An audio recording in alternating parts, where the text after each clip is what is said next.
റബീഉൽ അവ്വൽ തുടങ്ങിയതോടെ ഒമാനിൽ മൗലിദ് പാരായണ സദസ്സുകൾ സജീവമായി. ശനിയാഴ്ച മാസപ്പിറവി കാണാത്തതിനാൽ തിങ്കളാഴ്ചയായിരുന്നു മാസാരംഭം.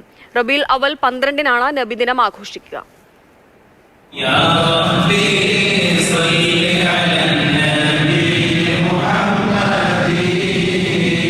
ഒമാനിലെങ്ങും ഇതുപോലെ മൗലീദ് പാരായണ സദസ്സുകൾ സജീവമാണ്. ഇനിയുള്ള നാളുകൾ നാടെങ്ങും പ്രവാചക പ്രകീർത്തനം കൊണ്ട് മുഖരിതമാകും. മസ്ജിദുകളിലും മജ്ലിസുകളിലും മദ്രസകളിലും വീടുകളിലും മൗലീദ് സദസ്സുകൾ ഉണ്ടാകും. സമസ്ത ഇസ്ലാമിക് സെന്റർ ബോഷർ ഏരിയയുടെ നേതൃത്വത്തിൽ ഗോബ്ര മസ്ജിദുൻ നജദിൽ നടന്ന മൗലീദ് സദസ്സിന് മൊയ്ൻ ഫൈസി നേതൃത്വം നൽകി.